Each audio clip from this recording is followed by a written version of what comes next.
Just another day in Indonesia's capital city, Jakarta.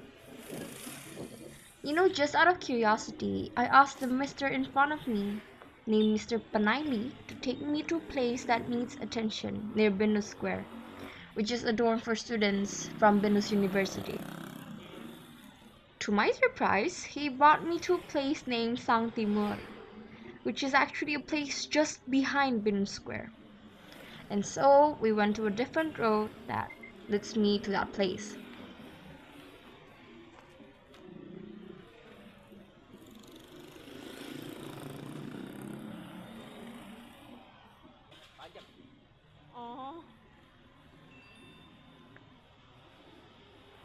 At first, everything seems normal, the road and everything.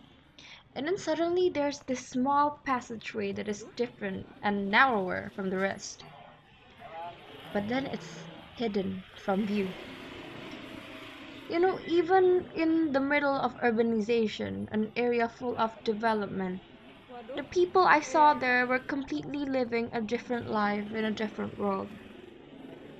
Although, well, the government has shown efforts to clean and lift these people out of poverty, many are still left behind.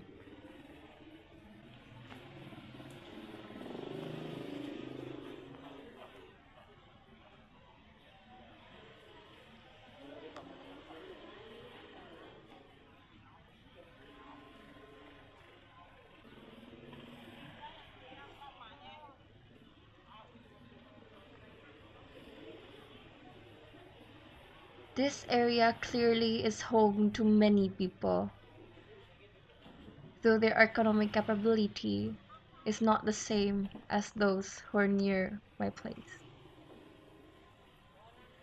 So, it is actually a common view in Indonesia to see people living in poverty with people living in prosperity just side by side. Just as how this place is just behind Venus Square.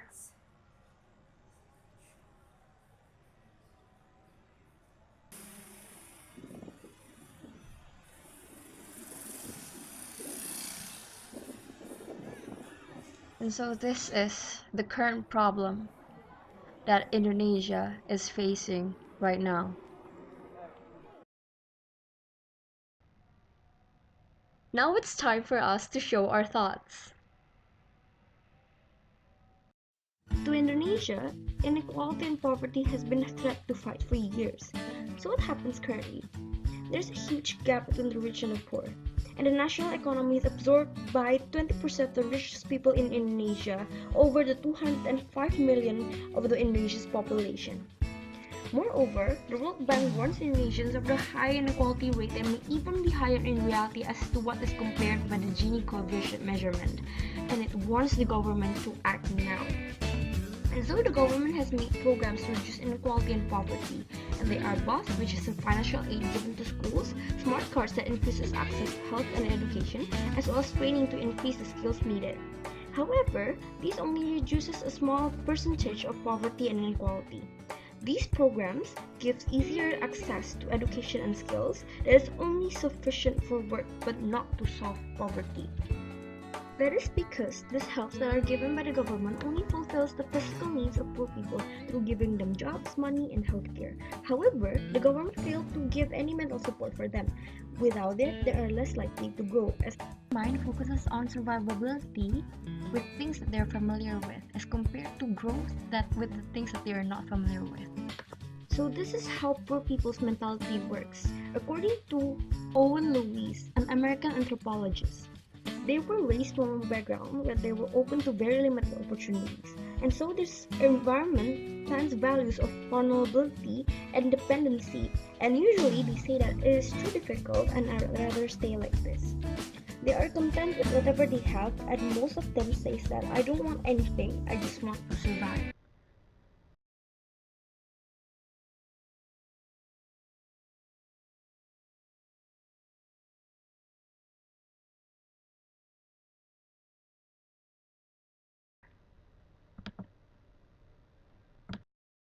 Namanya? Namanya Karim.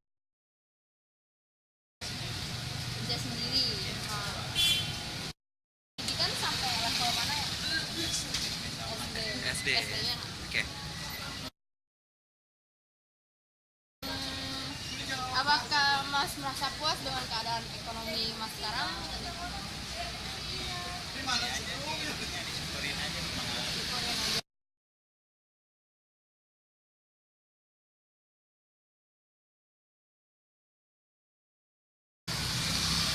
Nggak mau ya? Nggak kuat ya? Oke. Otaknya jalan. Itu kan pas habis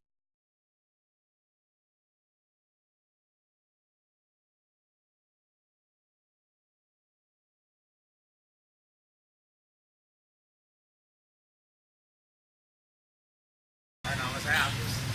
Agus aja Pak Agus.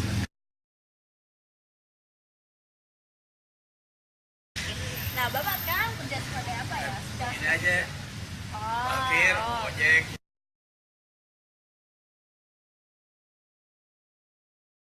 Pendidikan Bapak kemana ya? SD lah. Oh, selamat ya Pak? Hah? Ya, nah. aja tahu.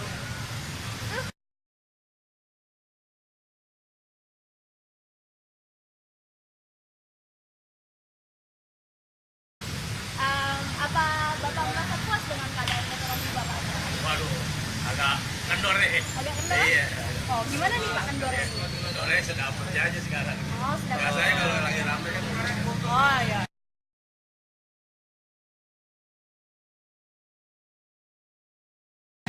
Oke.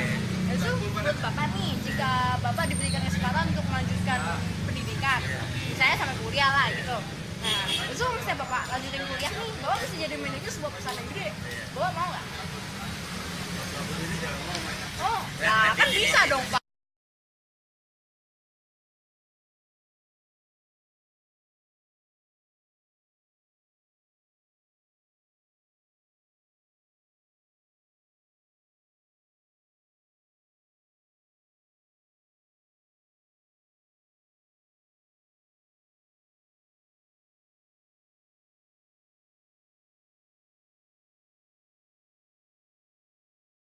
So basically, the access given will not be effective to eradicate poverty because people will still choose their old ways instead of the new ones that they do not know.